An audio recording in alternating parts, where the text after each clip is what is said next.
Bismillahirrahmanirrahim. Alhamdulillahi rabbil alamin wassalatu wassalamu ala rasuli rabbil alamin nabiyyina Muhammad wa ala alihi wa sahbihi ajma'in. Allahumma 'allimna ma yanfa'una wa dhakkirna ma nasina wanfa'na bima 'allamtana wa zidna ilma wa la haula wa la quwwata illa billahil aliyil azim wa ba'du. Jadi yang dihormati tuan rumah, sekeluarga, semua para tetamu muslimin dan muslimat, dan juga para penonton sekalian, Assalamualaikum warahmatullahi wabarakatuh. Alhamdulillah, kita syukur kepada Allah Azza wa Jalla kerana pada malam ini kita berpeluang untuk bual bicara secara ringkasnya, dia panggil tazkirah selepas Isya. InsyaAllah dalam kesempatan yang ringkas ini, ana cuba untuk bawa beberapa kisah motivasi keimanan kita kepada Allah Azza wa Jalla. Sebab Allah Ta'ala sebut dalam Quran, وَذَكِّرْ فَإِنَّ الذِّكْرَى تَنْفَعُ الْمُؤْمِنِينَ. Berilah peringatan kerana peringatan itu memberi manfaat kepada orang yang beriman. Kita ni alhamdulillah seorang manusia sifat dia lupa. Tak kira lah Melayu ke Arab pun. Ada orang kata Melayu mudah lupa, kita kata Arab serupa juga. Ya, kita tak mengaku kalah dalam bab main-main Melayu ni, kan? Yang dia kata kalau bukan kata nak kata Melayu je, kata Arab pun lupa, janji-janji tak datang. Pasal itulah setengah orang Arab ni kalau dia kata insya-Allah, dia tanya insya-Allah sungguh ke insya-Allah Arab ni. Jadi dia balas sama dia. Kita kata tak usah duk main bangsa lah. Dalam masalah agama ni, Allah SWT pilih diturunkan Al-Quran itu kepada bangsa Arab Quraisy Al-Ummi yang tak membaca dan tak menulis. Sebab apa? Ini satu benda yang ajaib yang berlaku dalam dunia. Kalau dia dipilih, sedangkan bangsa lain lebih ke depan pada masa tu. Pada masa Rom lebih hebat dengan teknologi dia, dengan kuasa besar dia. Tiba-tiba Allah Ta'ala pilih Islam itu dia letakkan sebagai permulaannya di Mekah Al-Mukarramah yang tidak ada pembangunan pada waktu itu kecuali ada Kaabah. Dan masyarakat dia terkenal dengan nama masyarakat Al-Ummi. Apa nama Ummi? Kita kalau Ummi ni panggil mak tak? Ummi bukan Ummi ibu ni. Ummi itu maksudnya orang yang tak membaca dan tak menulis. Dan Nabi kita sendiri terkenal dengan An-Nabiyil Ummi. Nabi tak membaca, tak menulis. Ada orang kata Nabi yang buta huruf. Tapi bagi ana lah, kalau kita nak kata Nabi buta huruf tu kurang selesa. Sebab bila kata buta huruf, makna orang tu tak cerdik. Biasanya buta huruf ni tak tahu apa ni, kan? Dia kata maknanya tak cerdik. Huruf pun bertukar. Kita kata Nabi yang tidak membaca, tidak menulis, sebab di sana ada benda yang ajaib yang Allah nak lahirkan daripada ketidakmembacaan Nabi sallallahu alaihi wasallam. Kalau Nabi baca, dia juga mengembara ke sana sini, dia selalu jumpa diskusi dengan orang-orang Yahudi, dengan bangsa-bangsa lain. Kita kata pelik apa? Dia bukannya buat keluar idea sendiri. Dia keluar pandangan-pandangan yang sudah dicedok, yang sudah ambil daripada orang lain, kan? Tapi oleh kerana dia tak membaca, dia juga tidak menulis, dan Nabi juga tidak mengembara seperti orang lain. Cuma beberapa kali je dia keluar. Contohnya waktu dibawa oleh Abu Talib, kan? Abu Talib bawa dia pergi ke Syam sekali. Kemudian dia pergi berniaga dengan harta dengan Khadijah tu, yang diiringi oleh pembantu dia tu, Maisarah. Maisarah tu laki-laki, bukan orang perempuan tu. Kita kalau bunyi rah-rah belakang tu, dia kata Nabi berkawan orang perempuan juga. Kata tak, laki-laki. Maisarah ni pembantu dia. Itu jadi yang dia mengembara. Tiba-tiba dia boleh bercakap dengan suatu perkara yang ajaib, yang orang nak tiru dia punya bahasa tak boleh. Maka itu dikatakan Al-Quran itu mukjizat. Al-Quran itu mukjizat maknanya perkara yang luar biasa. perkara yang luar biasa, tak boleh ditandingi oleh orang Arab. Walaupun mereka tidak membaca dan tidak menulis pada saat itu, tapi kita kena tahu, mereka sastrawan. Dia buat pertandingan syair, dia ada macam pesta tahunan. Dia ada pasar Ukaz, Majennah. Pasar-pasar ni masyhur. Jadi setiap kali ada pesta, dia akan berlawan syair. Mana-mana yang menang, dia akan ambil syair ni, dia gantung di Kaabah. Dia panggil dalam bahasa orang ngaji sastra, dia panggil mu'allaqat. Digantung di Kaabah. Mana hebatlah zaman kita ni, anugerah-anugerah dalam media lah. Program dalam TV dah apa, kita semua tengok. Tapi di zaman dulu, mana ada media dia selain daripada orang pergi tawaf. Oh ni, hebat ni. Maka lahirlah mu'allaqat. Kalau kita nak kata orang dulu tak berhenti bercakap, tak boleh. Sebab mereka sastrawan, mereka ahli-ahli penyair. Tiba-tiba Nabi kita SAW baca Quran yang tidak mampu ditandingi oleh orang lain. Maka Al-Quran itu, kita kena belajar bahasa. Dia panggil Al-Quran itu, satu dia panggil mu'jizat, satu dia panggil i'jaz. Ini kena tulis sikit bahasa ni. Nanti kita tanya pula lepas ni. Kalau tidak, tak jadi kelas dah.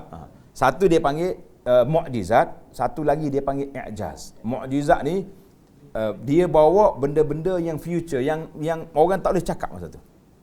Bukan level dia nak cakap. Kan dalam Quran ada ilmu maklumat tentang sains, tentang teknologi, tentang sejarah orang dulu.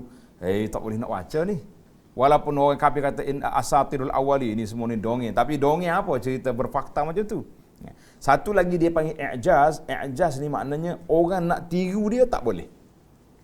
Adalah dikatakan cuba-cuba Arab ni nak tiru dalam surah Al-Fil. Kan Allah Taala sebut alam tara kaifa fa'ala rabbuka bi ashabil fil.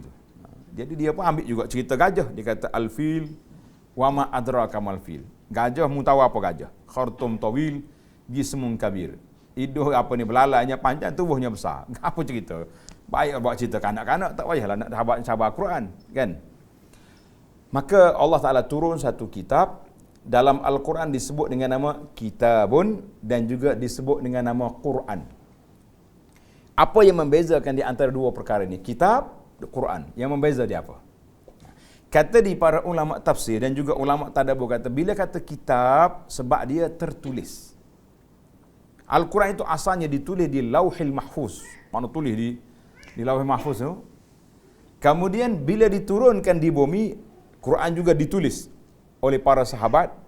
Dia panggil katabatul wahyi, penulis-penulis wahyu menulis. Dia tulis. Dia tulis fi raqim mansur, itu di atas kulit belulang. Sebab kulit ni tahan lama. Kalau tulis atas kertas, sekali kena air hancur. Tapi kulit ni tahan. Sampai hari ni pun masih ada lagi di muzium-muzium yang menyimpan manuskrip lama. Tulisan-tulisan lama itu tidak rusak. Itu dia panggil ketahanan dia. Dan juga nama dia kitab. Satu lagi nama dia Quran sebab ianya dibaca. Jadi ramai di kalangan para sahabat yang tidak pandai menulis, tak pandai nak membaca, tapi dia ingat, dia hafalan dia kuat. Orang Arab ni hafalan dia masa tu kuat, sekali dia dengar, dia ingat. Kemudian Allah Ta'ala jelmakan hafalan-hafalan ini kepada imam-imam hadis. Kita selalu dengar kan, Imam Bukhari hafal berapa ratus ribu hadis. Kemudian dia boleh tapis pula. Daripada sahih kepada yang tak sahih, hasan, macam-macam dia punya istilah. Selalulah kita dengar ustaz-ustaz kita ceramah dalam bagi hadis ni sebut dah, hadis sahih, hadis hasan. Kadang-kadang kita pun tak tahu juga. Pasal itulah bila istilah-istilah tu digunakan cuma kemudianlah. Maknanya imam-imam hadis dia boleh hafal. Mari zaman kita hari ni, kita duk mikir, betul ke orang-orang ulama-ulama hadis ni boleh hafal begitu hebat? Macam mitosnya cerita, Allah Ta'ala jelmakan balik. Sekarang ni ada sekumpulan anak-anak orang Arab dan termasuk juga orang-orang Melayu ni yang hafalan dia kuat. Ini saya tengok dalam video baru je keluar di Arab Saudi, nama dia Jihad Al-Maliki. Masya Allah, dia hafal Quran, dia boleh turun naik. Cak bagi tahu muka surat berapa, baris yang ke berapa, undur 3 muka surat, semua dia boleh jawab. Macam di sini yang Dr. Kamili buat tu kan. Maknanya kemudian sekarang ni dia sudah hafal kitab-kitab hadis. Kita duk fikir baru nak mengaji hadis, dia sudah hafal kitab hadis yang besar-besar, yang besar-besar. Maka oleh kerana mari zaman kita ini yang tolong hafal bagi pihak kita siapa? Siapa yang tolong hafal bagi pihak kita?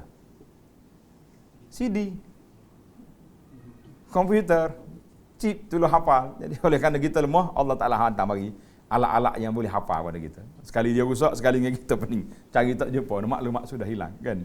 Masa tu kita kata itu kelemahan kita. Sekali data kita hilang, kita kata masya-Allah, inna lillahi wa inna ilaihi raji'un. Pada itulah satu malam saya cari maklumat saya dalam video ni 10 tahun admin kita kumpul kuliah-kuliah saya daripada tahun 2007-2008 sampai 2018 tiba-tiba YouTube ban kita punya channel. Bayangkan 10 tahun punya hasil rakaman kita hilang begitu saja. Maka saya kata betul-betul lah kita berinteraksi di alam maya ni seperti Allah Taala sebut kabaitil ankabut, rapuh seperti sarang laba-laba. Sarang laba-laba kuat tak kuat? Tak ada sekali buat gitu je cabut. Maknanya kita tak boleh nak bergantung sangat dengan benda-benda yang ada ni, tapi kita lebih kepada pergantungan kita kepada Allah Azza wa Jalla. Baiklah para tetamu sekalian, saya tidak nak panjangkan tazkirah kita ni, cuma kata orang sebagai bual-bual bicara saja, kita nak tunjuk bahawa mukjizat Al-Quran ini perlu kita semua mendalami Al-Quran. Jadi alhamdulillah saya dapat maklumat lah. Sekarang ni sudah ada kelas-kelas pengajian Al-Quran di rumah-rumah. Jadi ada orang yang boleh baca ramai-ramai, ada yang tak boleh baca ramai-ramai, kita panggil ustazah mari rumah kita. Dah ajar satu keluarga, satu family. Kita kata ini langkah yang cukup baik. Sebab kalau kita tidak bermula dengan Al-Quran, kita nak mula dengan apa? Cuma dari sudut dakwah kita, khususnya kita lah, orang Melayu lah. Sebut orang Melayu tak apa tak. Kau tak boleh. Sebab kita Melayu juga. Kalau kita orang Arab kata orang Melayu tak boleh, dia kata rasis, kan? Masyarakat kita ni dia allergic sikit. Kalau orang bukan Islam mari nak baca Quran kita, agak-agak kita bagi tak bagi. Tak bagi. Pasal apa tak bagi? Sayangkan Quran. Saya pergi ke Jepun, Osaka. InsyaAllah nanti lepas PKP ni kita bakal pergi lah ke. Boleh? Kita pergi melawat. Tahun lepas saya nak pergi. Alhamdulillah, bulan Ramadan tahun lepas kita isytiharkan nak beli satu bangunan, kita namakan JDC, Japan Dakwah Center di Osaka. Sudah terbeli. Dalam masa sebulan kita boleh beli dengan harga yang lebih kurang 3 juta. 3 juta ringgit. Boleh jadi tuan-tuan apa ada yang bagi sumbangan hari itu, kita kata jazakumullah khairan. Sahabat kita ni Zulkarnain ni, dia kata mula-mula orang Jepun mari depan dia nak belajar Islam, dia akan baca ayat Quran dulu. Baca ayat Quran. Bila baca Quran, dia nampak respon orang tu agak lain macam. Ada yang kata, "Uish, naik berdiri bulu roma dia." Macam orang panggil ada sentuhan lah, berasa kita. Ada yang buka balik handphone dia, "Oh, tolong rakam. Ulang balik, aku nak balik dengar rumah." Jadi kata sahabat kita ni, kalau yang terkesan dengan bacaan Quran ni, kali pertama dia dengar, orang ni ada harapan besar, insya-Allah dia akan U-turn balik ke sini dan dia akan masuk Islam. Sebagaimana kisah tadi saya cerita dalam tafsir surah At-Tur, kita ni untuk maklumat pada Jumaat lah, pagi-pagi saya pukul 7.30, 6.30 pagi lepas solat subuh, kita buat tafsir. Saya tak tahu, dia kata, "Ustaz nak namakan tafsir apa tu?" Saya kata mungkin kita nama tafsir PKP kot. Sebab saya mula tafsir dalam YouTube, dalam live ni, waktu PKP dulu, nak gimana tak boleh. Orang nak bagi masjid pun tak dapat, kita duduk seorang, kita buat tafsir. Jadi seorang sahabat nama dia Jubair bin Mut'im, dia kata, waktu aku pergi jumpa dengan Nabi SAW, aku dengar Nabi baca surah At-Tur ayat 35. Bila aku dengar, kada qalbi yatir, hati aku macam nak tercabut. Tengok dia punya kesan. Tak lama dia masuk Islam. Artinya dalam hidup kita ni, para jemaah sekalian, kita kena bermula dengan Al-Quranul Karim. Oh, dia kata kita ni nak berumur dengan sunnah Nabi. Sunnah Nabi saya bawa ni. InsyaAllah malam ni kita nak kata ijazah pun satu buku ni adanya. Tak. Ijazah ketua rumah lah boleh. Al-Quran mula, ada orang kata, saya baca Quran lama dah Ustaz tapi tak rasa apa-apa. Ini masalah kita. Tuan-tuan dan puan-puan, kita kena ingat kata-kata hikmah para ulama. Dia kata Al-Quran itu diibarat seperti buah kurma. Setakat ni, harga berapa buah kurma yang paling mahal beli? Doktor beli berapa? 100 kilo. Yang ajwah. Ni. Berapa? Tak ada hot mahal lagi. Tinggi sikit. Kita nak naik up dia punya level tinggi. Biasanya muslimah beli banyak. 120. Lebih kurang gitulah dah dalam kotak tu. Nak kita nak buka kotak berasa sayang kau kotak tu. Nah, biar tak pakai buah pun tak apa. Supaya orang mari tengok ni kotak mari-marinoh ni beli. Ajwah yang 100 ke 120 rial. Sedap ke bang dia? Ada bang? Kalau kita tak ada big, kita buka je big, Allah, Masya Allah, semerbak bang, ada? Tak ada. Itu bandingan Al-Quran. Al-Quran ni comel setara mana pun dia, kalau kita beli, saya pergi ke Jakarta beberapa tahun dulu, pergi di toko buku yang besar, gedung gedung yang besar buku tu, dia kata, bapak mari sini. Tengok kita punya Al-Quran ada 200 jenis. Al-Quran 200 jenis. Saya kata mau bikin apa? Satu pun belum habis baca. Dia kata bapak boleh bikin koleksi. Saya pun mikir bila pula sabab nuzul Quran ni jadi koleksi, kan? Tapi tak apalah. Kita kan suka kan kalau orang mari jual Quran hot pelik, 20 dalam satu beli lalu. Waktu dulu orang mari jual Quran yang boleh baca dengan pen tu. Allah, saya ingat laku sungguh masa tu. Sekarang ni tak apa laku dah. Sebab dia boleh baca kat YouTube dah, tak payah beli-beli lah. Kan? Maknanya kalau kita beli Al-Quran yang mahal sekalipun di percetakan King Fahd di Madinah, Al-Quran yang paling mahal harga dia 1,200 tak silap saya. 1,200 rial. Saya kata nak buat apa ni? Dia kata buat letak atas kawinan tu lah, letak atas bekas tu. Kata baik beli duit, orang perempuan boleh beli gelang, boleh beli cincin, barang-barang kemas duk letak Quran tu, nak baca pun takut. Orang nak sentuh kita marah 1,200. Kan? Jangan cari Quran aku mahal-mahal tu. Jadi tak memberi kesan. Maka kita balik kepada ibarat ulama tadi, dia kata Quran itu ibarat seperti buah kurma. Maknanya kurma ni kalau tidak dimamah, tidak dikunyah, kita tidak akan rasa kemanisannya. Quran macam tu juga. Kalau setakat kita tengok saja, kita simpannya dalam almari, dalam rak buku buat koleksi, dah. Tetapi kita tidak belajar. Kita tidak tadabbur makna dia, kita tidak memahami isi dia, kita tidak akan mendapat kesan yang besar di dalam jiwa kita. Maka kita kena letak tahap yang pertama, belajar Quran.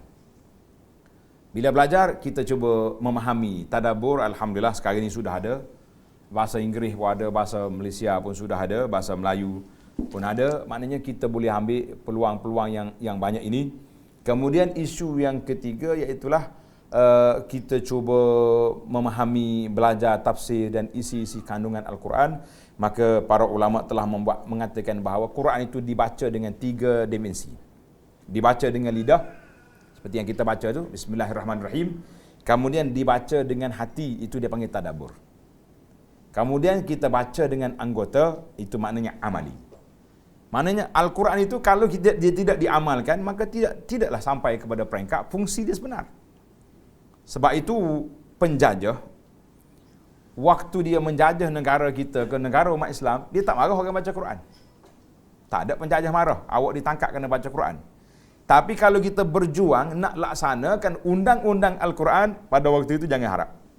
Mungkin mati tak kubur kata orang. Balik tak tahu rumah mana, tak tahu kubur di mana. Sebab penjajah tahu bila orang ni berkorek Al-Quran, pegang Al-Quran, maka dia akan dapat kesedaran. Tanggungjawab Al-Quran itu besar. Seorang pengkaji barat nama dia Gary Miller. Pernah dengar nama pakcik ni? Pernah? Apa nama buku dia? Nak dengar ni, tulis nama buku dia, boleh cari dalam internet ni. Nama dia The Amazing Quran. Sebab kita duduk ni zaman sains ni, kalau kita tak kaji benda-benda gini, kadang-kadang kita nak interaksi dengan anak-anak kita yang duduk baca sains, duduk main gadget siang malam ni, agak janggal. Macam orang tua bercakap dengan orang muda, tak boleh nak pergi. Dia panggil, tak masuk lain. Bila kita bercakap dengan bahasa dia, Gary Miller, dia asalnya orang Kanada. Dia telah diberi grant oleh kerajaan supaya mengkaji Al-Quran di mana kelemahan dia dan di mana fakta yang silap, untuk dijadikan peluru puak-puak missionary, puak-puak pendakwah Kristian apa benda ni, untuk nak menyerang balik kita. Ingat, Al-Quran itu mukjizat. Jangan berani-berani nak cabar. Dia ambil Al-Quran 1 tahun dia kaji. Kaji dari sudut ni tak jumpa, cari dari sudut kelemahan tak jumpa. Selepas daripada setahun, dia tak boleh tahan, dia telah mengisytiharkan dia dengan nama Abdul Ahad. Man, dia telah masuk Islam. Bila masuk Islam, dia tulis kitab tadi, The Amazing Quran. Cari. Bukan Amazing Quran yang dia janji cetak tebal terjemahan tu dak tu. Itu Cordoba punya apa ni, karya best study kata dia lah. Itu lain. Yang nak hak ori, kecil ya buku. Saya harap kita boleh download dan boleh baca. Mudah-mudahan dia memberi kesan dalam jiwa kita untuk mendalami Al-Quran, insya-Allah. Ramai lagi lah kalau kita nak baca seorang lagi pengarang barat juga yang Perancis, yang nama dia Maurice Bucaille. Pernah dengar nama tu kan? Maurice Bucaille yang tulis kitab Taurat, Injil tu. Ni pakar bedah ni. Satu jawatan ni. Dia pakar bedah. Dia ni telah diberi penghormatan oleh kerajaan Perancis untuk buat pembedahan kepada mendiang Firaun. Bukan main-main. Mendiang Firaun. Firaun ni tak ada lah orang paling hebat lagi dalam dunia ni. Tak. Daripada zaman Nabi Musa lagi sampai hari ni, Firaun ni tak masuk kubur lagi dia.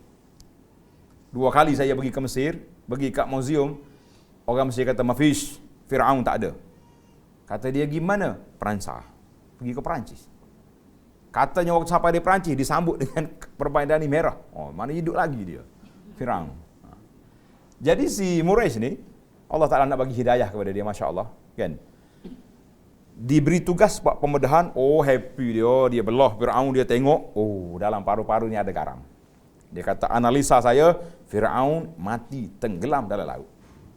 Hebatlah, nak pergi bentang lah dia punya kajian. Tiba-tiba ada orang Islam, kawan dia kata, Profesor tak payahlah cakap banyak. Quran dah sebut dah 1400 tahun dulu, memang Firaun mati dalam laut. Kalau tengok ke mayat dia duduk gini. Tangan dia ni, orang ikat gini kan. Kata kalau terbuka, dia terangkat.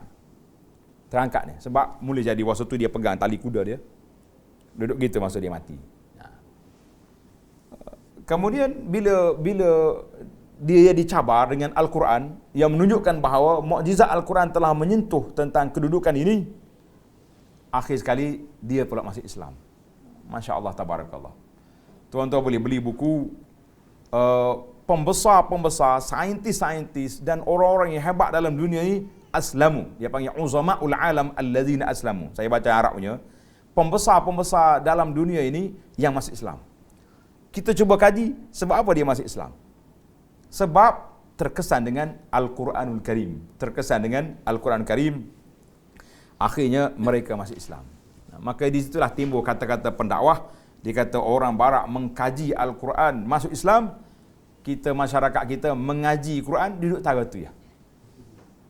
Itu kalau mengaji. Tak? Kalau tak mengaji, lagilah kemunduran kita makin terselah. Maka kita perlu pada kajian-kajian yang dibuat. Jadi alhamdulillah para jemaah sekalian, sekarang ni saya show lah kalau ada kelas-kelas tadabbur, cuma bolehlah kita pilih-pilih.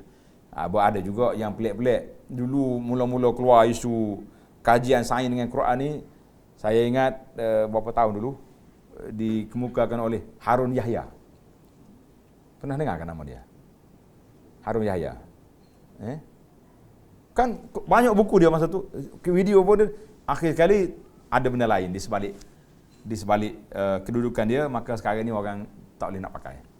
Maknanya bukan semua orang yang bercakap dengan Quran, ada ramai yang bercakap dengan Quran ni, tapi bila kita cek fakta dia silap pun. Tidak betul apa yang dia cakap. macam kita dululah, daripada budak dulu sampai hari ni. Kalau orang tanya bilangan Al-Quran berapa? Bilangan ayat Quran berapa? Berapa? Ni berapa? Nak bagi hadiah malam ni kalau betul. Berapa bilangan ayat? 666 tak? Siapa ada orang beli nombor kereta 666. Pasal apa ni? Nombor ayat Quran. Saya kata kenapa lemah sangat kita ni? Quran ada 114 surah, awak buka je kalkulator, tak sini. Al-Fatihah 7. Tekan 7. Al-Baqarah 200 berapa? Tekan. Sampai hujung ayat sampai Anas, keluar angka berapa 2600 berapa? Tak ada 2666 apa ni 666 tak akan jumpa. Masya-Allah. Kita akan. Tapi tak pernah buat. Siapa yang pernah buat sini saya tanya? Dia kata tak boleh jawab ustaz, takut riak. Itu sebab orang tak jawab soalan-soalan ustaz ni dah. Dia kata saya ni bukan tak nak jawab ustaz, tapi kalau jawab kan takut riak. Kita kata tak usah jawablah kalau riak kan. Kita pun tak mahu rusak pahala orang dah. Cuma saya bimbang yang kedua, tak jawab tu bukan takut riak, memang tak ada.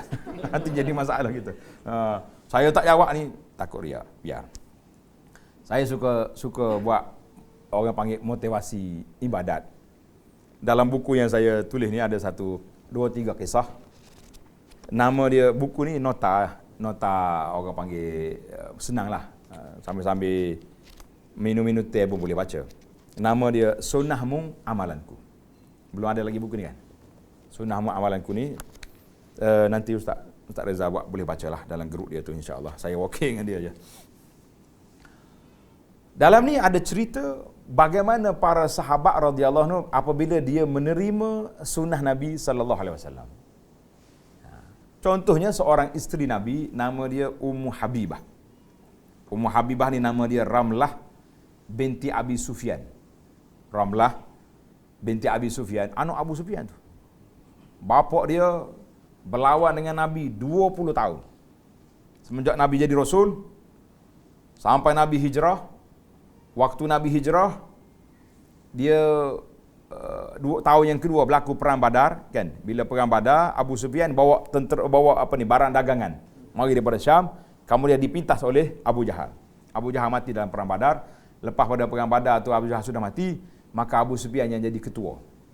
Lawan dengan Nabi, perang Uhud dia lawan. Perang Ahzab dia lawan. Tahun yang ke-6 Nabi kita pergi Mekah. Nak masuk Mekah tak boleh, disekat. Tahun yang ke-7 Nabi kita diberi visa 3 hari untuk masuk Mekah. Selesai ke umrah, itu pun cubaan nak dibunuh. Ada. Tahun yang ke-8 barulah dia masuk Islam. Mana 20 tahun dia berlawan dengan Nabi sallallahu alaihi wasallam. Jadi saya kata kita muhasabah bahawa hidayah itu milik Allah Azza wa Jalla. Ada orang 20 tahun berlawan, akhir kali dia jadi pembela Islam. Ada. Sebab tu kita tak boleh cop seumur hidup setiap orang ni. Dia ni tak boleh ni.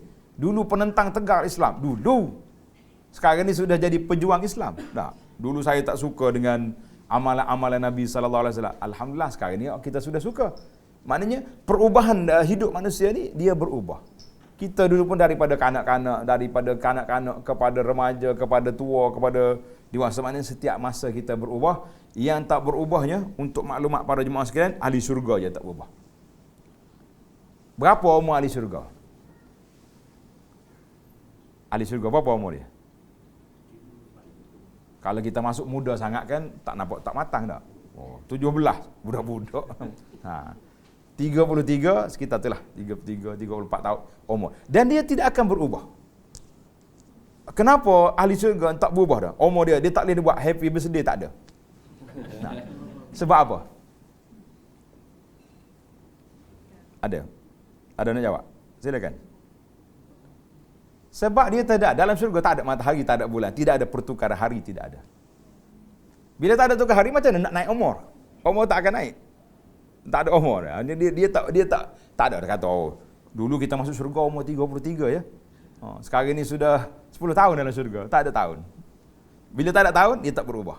Masya Allah. Kita ini masalah kita nak tak ubah, memang kena berubah. Matahari berulah. Matahari setiap berubah. Sebab apa matahari bergerak? Sebab Allah nak tengok kita solat ke tidak.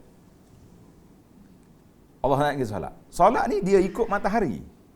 Subuh, Zuhur, Asar, Maghrib, Isya. Allah Ta'ala beri. Yang lain-lain ikut bulan. Kita tak kata bila puasa. Bulan puasa. Bulan puasa. Haji 9 Zulhijjah kan. Tapi solat dia tak ikut bulan, dia ikut matahari. Pasal dia bersifat harian. Allah Ta'ala beri pada kita. Maka yang tak berubahnya ahli syurga. Setiap manusia semuanya akan berubah. Pasal itulah kata di para ulama, para pengkaji, ahli-ahli motivasi, dia kata orang atas dunia yang tak nak berubah, sama ada orang tu bersifat jahil ataupun bertarah seperti orang mati yang tak boleh berubah. Kita hari ni kita jangan tak diri kita di peringkat itu. Pasal itulah bila mari hadis Nabi sallallahu alaihi wasallam, Ummu Habibah kata apa? Aku dengar satu hari Nabi kita bersabda, siapa dia jaga 12 rakaat satu hari satu malam. 12 rakaat ni berasa banyak ke sikit? 12 rakaat solat sunat. Banyak ke sikit? Tak apa nak jawab dah dia. Dia kata ustaz kami tarawih apa 8 je. Masa jadi imam entering baru ni. Tak letak lagi jawatan kalau tak dah. Imam ramah jadi imam entering sekarang ni tak nak pergi masjid dia pakai kita solat di rumah lah, pandai dah aku jadi imam. Dah. Berapa rakaat buat? 8. Tiba-tiba ustaz nak bagi 12. Tak nak naik taraf. Ini 12 rakaat ni dia panggil solat sunat rawatib. Bermula daripada sebelum subuh, 2 sebelum zuhur, 2 lepas zuhur, 2 berapa? Tak, yang 12 ni, yang package ni. Dah 8 kan? 2 belum subuh, 4 belum zuhur, 2 lepas zuhur, 8, 2 lepas asar. Tak tahu, saya tanya je. Kalau tak ada tu kira baguslah tu. Ada setengah orang, lepas asar tulis juga. Akhirnya kalau kita suruh delete, janganlah. Jangan tulis buat malu dengan kawan ni. Saya nak test lah, nak tengok. Kalau 10 tak apa Ustaz? Nanti kita ambil ni tu. Kemudian lepas maghrib 2, selepas isya 2, 12 rakaat. Ini hadis Muslim daripada Ummu Habibah. Mana dia kata siapa dia jaga 12 rakaat ini, Allah Ta'ala akan bina sebuah mahligai dalam syurga. Mahligai dalam syurga bukan mahligai dalam atas dunia ni. Besar mana kecil kan?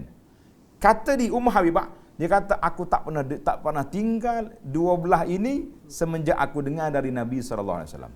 Itu poin dia. Kemudian mari adik dia pula nama Ambasah. Dia kata aku tak pernah tinggal semenjak aku dengar daripada Ummu Habibah. Mari rawi 2-3 lapis riwayat semuanya boleh cakap kami tak pernah dengar semenjak itu. Itu dia panggil cara para ulama, para sahabat, orang-orang tabi'in dulu bagaimana mereka belajar sunnah Nabi sallallahu alaihi wasallam, iaitulah dari sudut amali. Ada riwayat daripada Ibnu Umar yang mengatakan solat sunat siapa dia jaga 10 rakaat. Mana dia cut sikit. Zuhur daripada 4 tadi kepada 2. Saya kata kalau tak sempat biarlah jadi 10. Tapi kalau pilihan jadi 12. Saya kata ustaz kata ada kot riwayat ni pakai 2. Rugilah macam tu kan. Pasal tu kita dengan sunnah ada 2 definisi. Satu definisi, perkara yang sunat, siapa dia buat boleh pahala, siapa tak buat, yang kita dengar ustaz-ustaz mengajar. Yang sunat, buat boleh pahala, tak buat, tak ada apa-apa. Seronok kita. Kenapa tak buat tu? Sunat je. Kan sedap tu bunyi ayat. Dari sudut bahasa psikologi, tak boleh. Kita kena kata, yang sunat, buat boleh pahala, tak buat, rugi. Baru kita tersentak, tak boleh aku ni. Alhamdulillah setakat saya kempen tengok dalam risalah yang kita bagi tu. Dapat semua dah. Nak bagi ijazah malam ni.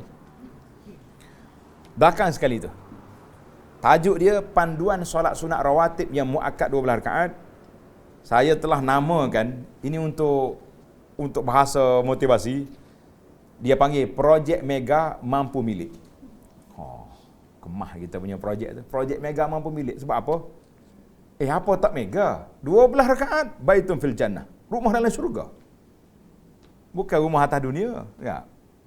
Rumah atas dunia ni kalau ada 10 bilik pun orang lain ada 20 duduk belawang kita. Tapi dalam syurga ni masya-Allah cantik. Riwayat Ibnu Umar kata 10 rakaat. Kalau kita tak sempat kita ambil 10. Tapi ada kata riwayat tadi yang kedua tadi yang lain. Dia kata solat, siapa dia solat selepas zuhur 4 rakaat kan. Siapa yang solat sebelum asar 4 rakaat. Itu ada riwayat. Cuma yang kayak kita nak kempen hari ni, iaitulah package solat sunat yang mampu milik ni. InsyaAllah, kalau kita begini ya cara para jemaah sekalian, dalam masalah sunnah ni kita kena lebih kepada amali. Bila kita belajar, kita cuba buat dan istiqamah.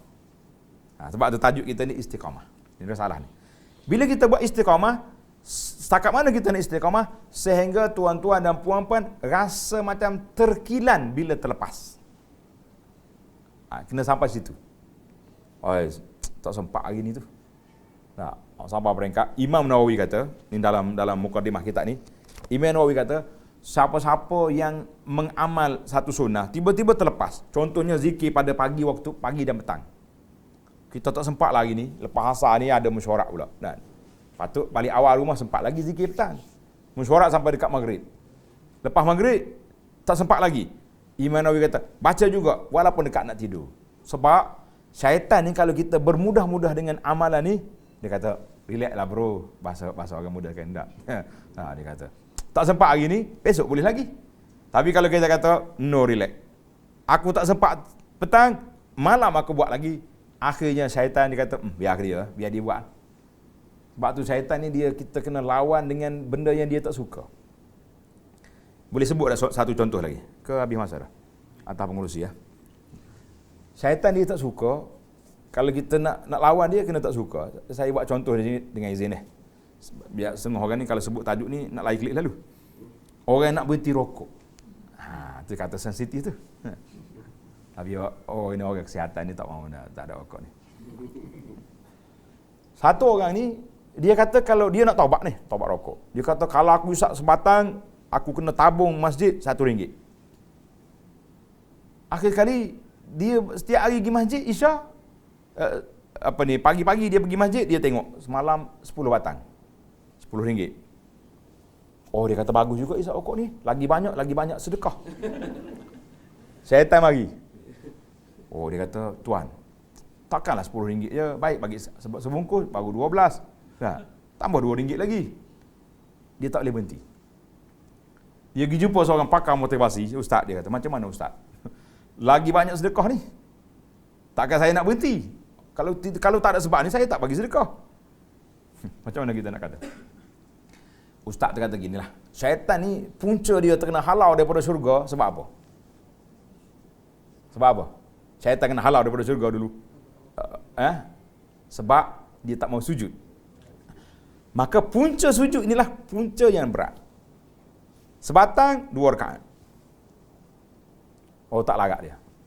Kena 5 batang, 10 rakaat siap nak tidur. Akhir sekali syaitan bagi berhenti lah. Asyik duduk solat jamu malam-malam ni. Itu dia panggil, kita kena lawan dengan teknik dia. Saya tak nak ajarlah sini benda pelik-pelik. Sebab ada seorang pendakwah dia kata, kalau kita pendakwah ni dia kena belajar dengan strategi dengan syaitan. Ustaz cakap betul-betul. Allah ajar kepada kita, auzubillah minasyaitan, kita kena belajar. Dia kata belajar strategi je, bukan belajar dengan dia. Syaitan ni kalau dia nak rusakkan orang, yang pertama sekali, dia akan pergi melalui lorong yang dibenarkan. Dia tak masuk lorong, no entry tak ada. Contoh dia tengok orang ni, ahli masjid, dia tak pergi. Tuan, malam ni kita ada kepok di stadium. Gila, aku kepiyuh baru beli Mekah ni. Takkan nak pergi kat kepok pula. Tapi dia datang, tuan, cuba tengok belakang kiri kanan. Tuan orang yang pertama masuk masjid hari ni. Mari. Hebat aku. Pak Haji tu pun tak nampak lagi. Jadi dia masuk lorong riak. Mula masuk bila riak, dia akan mari takabur. Itu dia panggil strategi. Yang kedua, dia tak akan putus harap. Tak akan putus asa. Selagi tak dapat tahun ni, tahun depan, 5 tahun lagi rusak. Contohnya, kita macam tu jugalah. Kalau kita nak berdakwah, kita nak ubah diri kita masuk melalui lorong-lorong kemampuan kita. Hari ni yang pertama sekali, kita cuba amalkan sunnah kita ni dalam kehidupan, iaitulah dengan cuba solat-solat sunat dulu. Berjinak-jinak dengan puasa. Kalau boleh hari Senin contohnya, hari cuti. Hari Khamis juga kebetulan hari cuti. Kalau hari kerja penat juga kan. Betul-betul hari-hari yang besar, hari Arafah, hari Ashura contohnya. Kita cuba. Kemudian maintain solat-solat sunat. Jangan ambil yang besar-besar. Oh, saya nak solat sunat 100 rakaat malam ni. Nak jadi wali terus. 3 malam tak ada dah. Malam pertama 100, malam yang kedua 50, malam yang ketiga tidur dah dia. Itu dia panggil, kita tak boleh gulu dalam tindakan, kita cuba berperingkat-peringkat. InsyaAllah, saya rasa itu je lah tazkirah kita, sambil-sambil kita buat, orang panggil buat santai selepas insya. Mudah-mudahan ada manfaatnya insyaAllah. Sekian, kalau ada nak tanya soalan, sila. Payah kalau tanya ustaz dalam TV tu nak call pun tak dapat lah. Sini ni tak payah telefon ni, boleh tanya. Jadi ada ahli motivasi kata kalau kita ceramah orang tak tanya tu 2 sebab dia tanya. Sebab yang pertama dia kata dia faham semua, tanya buat apa. Sebab yang kedua tak faham semua. Jadi saya yakin dah jemaah kita ni sebab yang pertama, maka saya akhiri dengan tasbih kafarah. Subhanakallahumma bihamdika asyhadu an la ilaha illa anta astaghfiruka wa atubu ilaih. Wa sallallahu ala nabiyyina Muhammad wa ala alihi wa sahbihi ajma'in walhamdulillahi rabbil alamin. Wassalamualaikum warahmatullahi wabarakatuh.